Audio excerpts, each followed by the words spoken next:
Hey, welcome back. Another day, another vlog. Great to have you back on this Thursday. Wow. Yeah, what a night. Fairly busy, not too bad.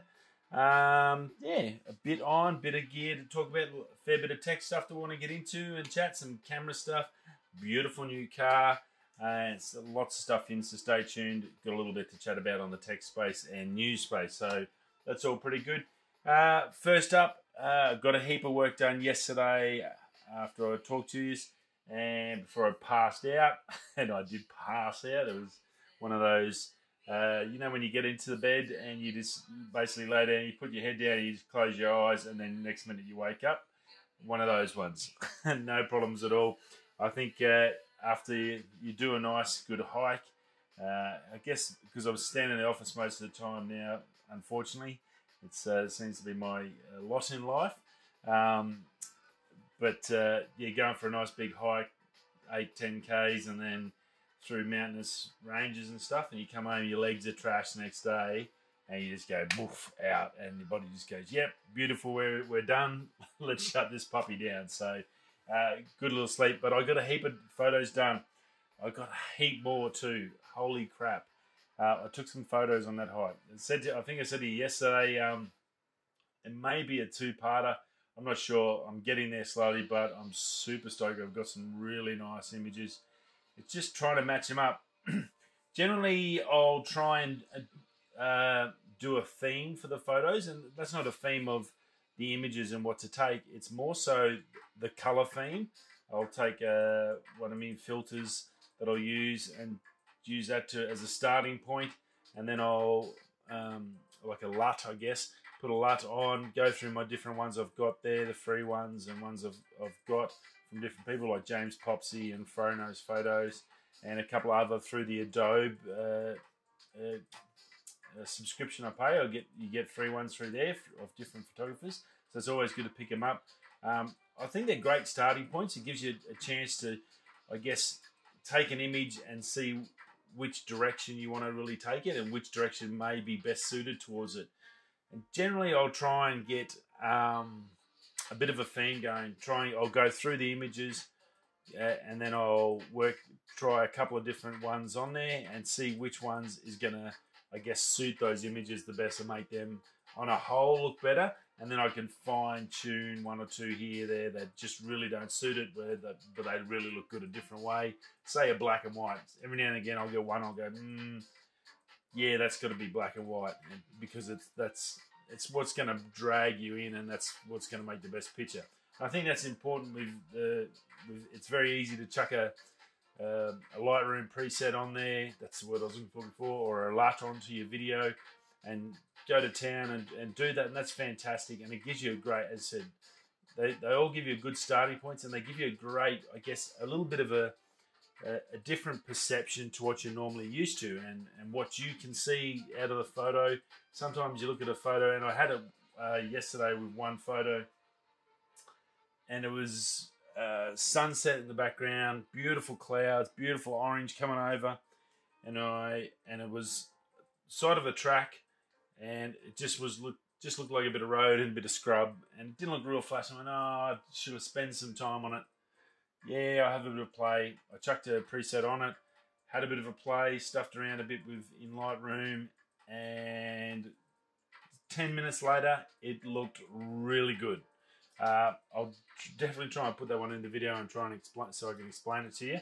But yeah, and I think sometimes you need to get in and work on it a little bit. What you capture in your mind, you've probably seen it when you were there, when you were taking the photo, but then you've sort of gone back, and a week later, 2 weeks later, you're looking and go, ooh, that's not real flash. Until you get in and edit it, boom, it makes a big difference. And that's where that RAW comes in to effect. That RAW makes a big difference. And even with the iPhone 12, the photos I've been taking with that, you just can't push them and maneuver them as much as I can with, say, the M50 shots or the RP. I've got so much leverage of flexibility is probably a better word with those raw files to really, I guess, get them to where they need to be as a photo. So I think that's probably what I'm trying to say. But some really good photos, and a few of them, like last night, I went, and then I give it the 10 minutes, and it come up good. Generally, once you put a preset on, you can sort of get a bit of a gist if it's actually going to work and if it's going to be worthwhile investing some time in it.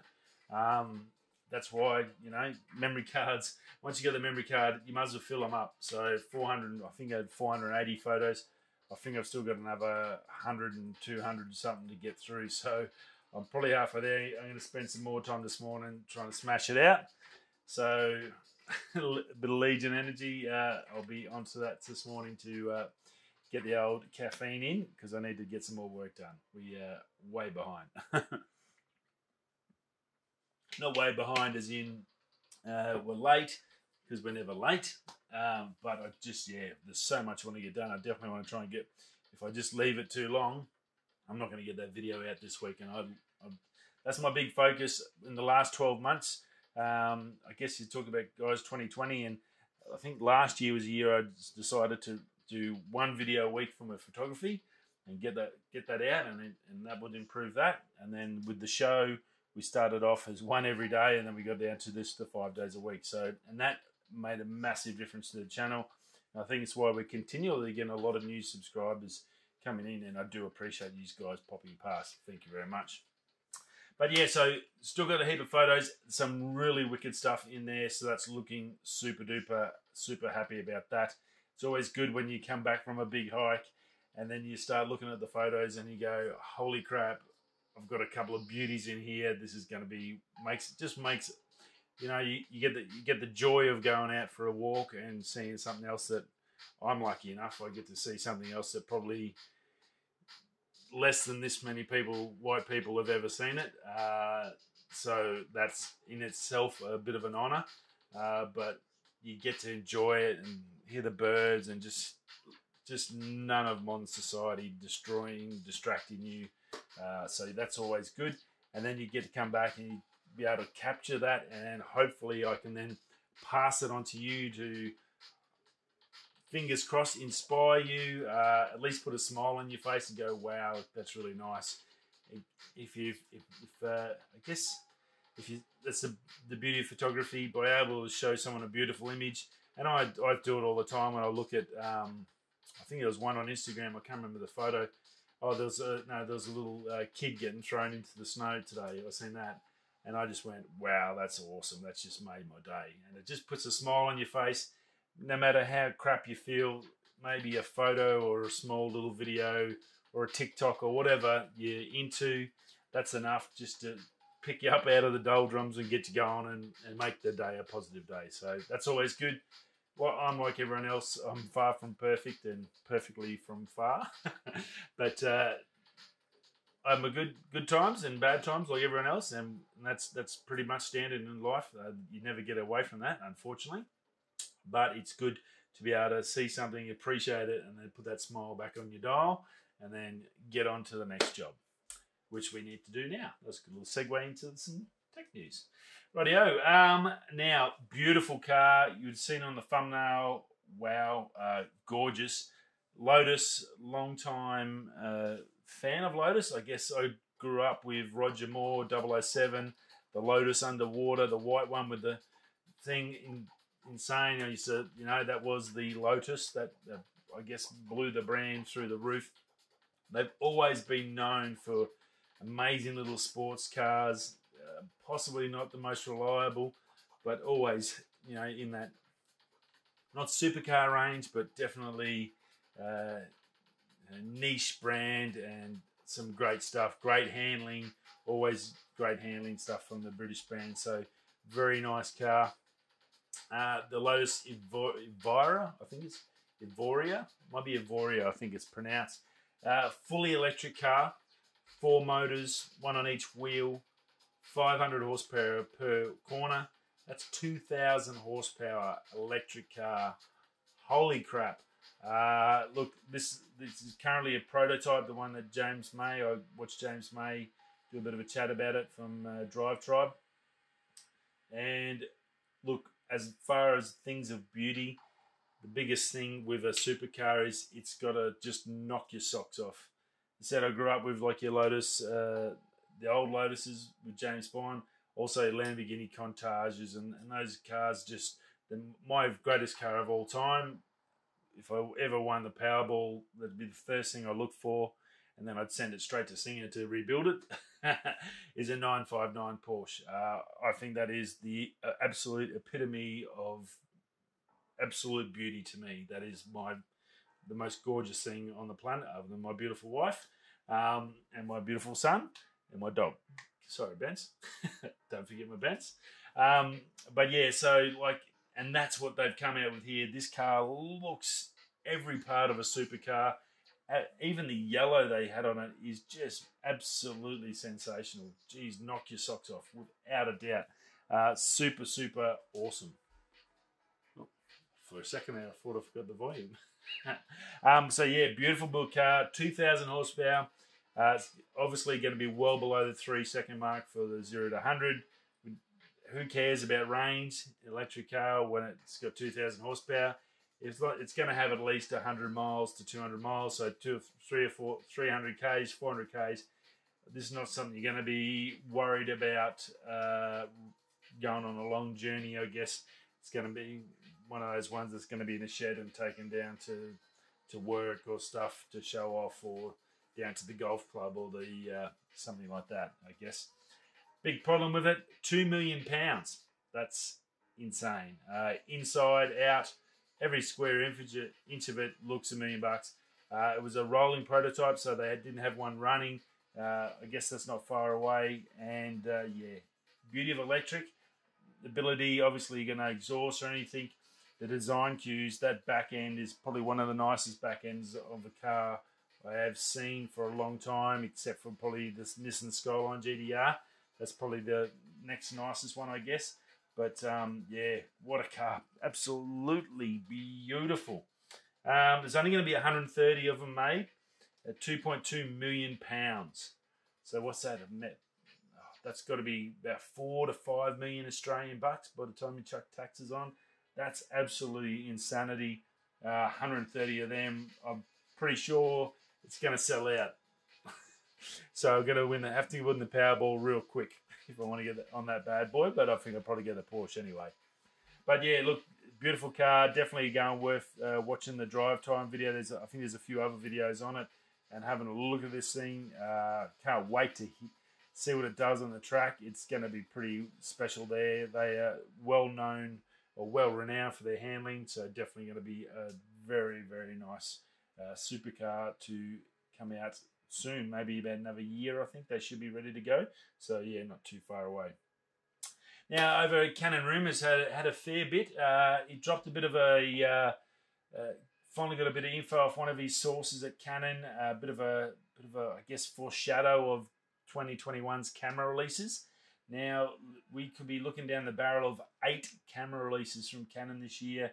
The boys at Canon Rumours are saying pretty darn special. Now, first one up, R5S, or that high megapixel Canon.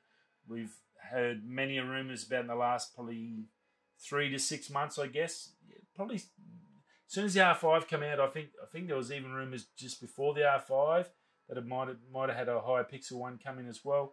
But definitely last 6 months, there's been constant talk. I'd say we definitely might see that before the Olympics as well. The R1 we should see at the Olympics, but they're saying that even though we'll see it for the Olympics, probably won't be able to buy one till 2022. So it's probably going to go out basically to Canon ambassadors, to big corporate companies that are going to use them for their print media stuff. Obviously, it's going to be the 1R. It's going to be designed specifically for that type of thing, like the 1DX. It's super high shots, sports, action. It's all about business guys going out and getting those big dollar shots. So, look, so that's pretty cool. We knew about those two. aps-c RF, that's still on the card. So apparently that's definitely going to be coming. We should be getting one of those as well. However, this is going to fit into this thing. I'm not sure, because what he's also saying is there's going to be 2 entry-level RF mount cameras to replace the R and the RP. So we've got this aps-c RF mount, and then you've got a replacement R, replacement RP. Now the RP and the RF, you're saying I think the RP was $899 American bucks, or $900 and $1,500. So that's what he's. The rumors we're hearing about that new full frame RF mount cameras, entry level. So how does that aps-c fit in?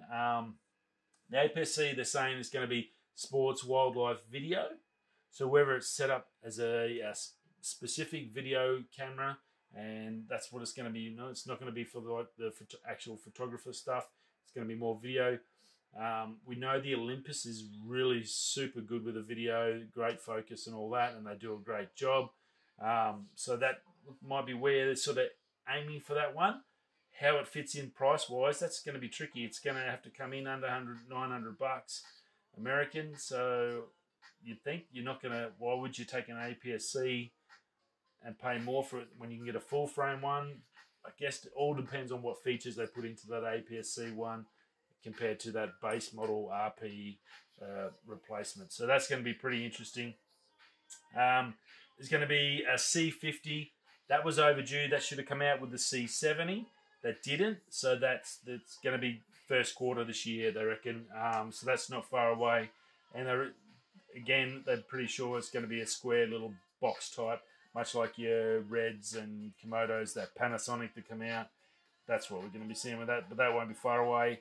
The C90 they've talked about for a little bit. That seems to have died off. There's not much talk about that, so that's probably 2022. So that'll bring us down to 7. So that's probably one you could write off pretty much straight away. And that 8K cine camera that was leaked out the other week, a couple of weeks ago, well, we know that's definitely coming. That's pretty much locked and loaded.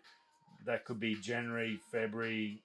That shouldn't be too far away at all. So a fair bit of good news for Canon. Heaps of cameras coming. Hopefully a heap of lenses. Budgeted type RF mount ones would be sensational. A heap of prime stuff would be good this year too. It would be nice to get something to suit all these cameras coming out, because there's basically only L series stuff out there and a couple of big, the 600, 800, and then your your 24 to 105, and then up to the 240 and a couple of small 50mm on that. But there's not a real lot of range there for that RF yet. For all these cameras, we need some more lenses. So hopefully we'll be getting 6 to 7 cameras and maybe another 6 to 7 lenses. That would be sensational. Now, over in the Apple rumors again, Lou Later was talking about this, that 120 hertz display. We know they tried pretty hard to get that into the iPhone 12 this year, and well, look, it didn't happen. I don't think it was a real loss, and I think Lou and Willie Do were right when they were talking about the fact that if you haven't had a 120 hertz display, you probably wouldn't be that concerned about it. It's not something that you, oh my God, I'm missing out on this. And I don't think so. As I said, I've said to you a few times, I am super pumped with how the iPhone 12 Pros come out. It is magnificent. The video I'm getting out of it for the channel, I think, is awesome. What I can do with it, the flexibility, how easy I can just chuck in my pocket and I've got a video camera ready to go, 4K, all the other stuff. Runs my drone. It's got everything. I had 8.5 hour walk the other day, and I still had 20% when I got back. And I did all the filming on it, and it ran the whole time. And I was checking Instagram, and I flew the drone for like 45 minutes as well. So look, you can't beat that. That's pretty awesome. So yeah, look, if 120 hertz display in that, it's just gonna be another selling point for them. And I'm sure it's gonna be really, really good. And I think Lou was saying a fair bit that he's had the Samsungs and that where it's 120 hertz, and he's had the gaming at 144 hertz. He said going back to the Apple, even though the Apples are fantastic, you do notice it a fair bit. It does make you go, whoa, what's going on here? So should be pretty good for us Apple guys. This year could be the year for 120 hertz. I think that's probably not going to be the biggest part about it. I think it's going to be something that's going to come in. They got that worked out, that LPT or LPTO screens, so they can cut out the power, much like the watches. You know, had the always on issue. They had to get the right screen, that LTPO screen, I think it is. Allows you to have stuff or battery draw, which then let them have it on all day, so you can actually get through a day with it. So that was the big hurdle. Looks like they've got that all tickety boo. So very, very good. Now Mac patent. There's a patent. Get a lot of Mac patents in the last couple of months. I don't know if it's just because guys are running out of stuff to talk about, but it looks like there's some good stuff in there. And this one was basically putting in a ability to basically charge your phone on your Mac. So where you've got your laptop, I can come in, grab my iPhone, magnet charge it, MagSafe straight on here, and it'll charge my phone out of my laptop battery. If that's plugged in, obviously it just charges. Also showed both sides, so you could chuck your watch on one side and your phone on the other side, and just charge like that. So it just gets rid of the whole need of your magnets. Now that's probably fairly feasible because, as we know, under basically 90% of underneath your laptop is all battery. So you put in the magnetic wiring system, and you've got two big areas just here. I think it's a pretty simple idea, and I think it could be easily worked. Now, if they bring it out this year, now they're bringing out the new M1 books, they've got to bring out a new 16-inch this year. I'd say that's a perfect timing. Change the body, put that system into it, give us a brand new 16-inch and a new 14-inch, both with that ability. I think it could be a hot little tip for the laptops this year. Great little selling point too. Yeah, very good little idea, I think. Nice. I think it actually work, and I think it actually would be quite handy. Leave your laptop on while you're working, just chuck your phone, your watch on, and give it a charge while you're having a chat or having lunch. Perfect little idea. Now, Sony had the big release of their new TV range out last night. No prices or anything. It was a bit of a funky video. I think it gets a lot, like the old movie that Lost in Translation. It was a lot there where it got lost in translation. I think they really well made video and everything. I guess just that Japanese trying to get their image. They're not a funny, happy idiots like us, Australian, us dumb blokes. But look, the TVs look fantastic. 5 new TVs in the range. Top of the was is an 83-inch 8K HDR beast. It's got everything. It's got IMAX set up, so you can get a full IMAX vision, full sound. Now the 2 4K models in OLED, and 2 4K HDR models.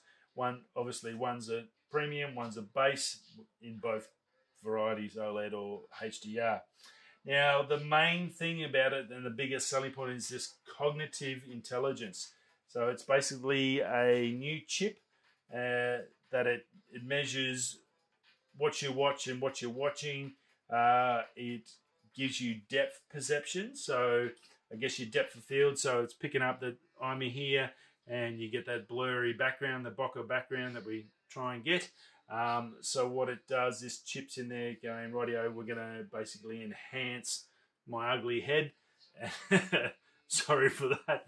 And it enhances that and makes that stand out. And then it'll obviously, I guess, put a little bit of bokeh or assist the bokeh in the background. And along those sort of lines, that's what the way I read it and I understood it. And then it adapts. It does a fair bit of adapting to the storyline and your vision and what you're focusing on and all that sort of stuff. So I guess a little bit of AI sort of technology. It's an advanced sort of a chip. I'd say it's something akin to LG's, your ray tracing and all that stuff. There's so much fancy technology. They look fantastic. I'm sure they're going to be awesome TVs. I couldn't see any prices anywhere as such, even on the US site. The Australian site doesn't even, it'll give you a brief synopsis of them, but it doesn't even show you the different models. If you want to go and have a look at the different models, shoot over, just go Sony USA, and you can get into there and go down and you can actually bring open and look at each model. They are pretty wild. The one on the thumbnail I got's the 8K 83-inch beast, and wow, that'll be pretty insane. And that's what they did mention a fair bit, that the TVs are getting bigger, so these chips are there to help you. So I guess instead of you trying to go all around these big screens, it'll help you sort of make the things that are supposed to stand out pop a bit more. So yeah, interesting sort of take to it. Cognitive, I don't know if it's that in-depth and really reading our mind or anything like that. I think it's just a very good at like giving us a good depth of field and really enhancing the quality of the image. Now you do get inbuilt Sony's new entertainment system as well.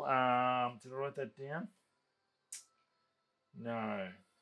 All right, Google TV's in there, and their streaming service. I can't remember the name of the Sony streaming service. Gives you access to Sony pictures, all their latest releases. I'm not sure if they're free if you've got the TV, but I think it just gives you premium access.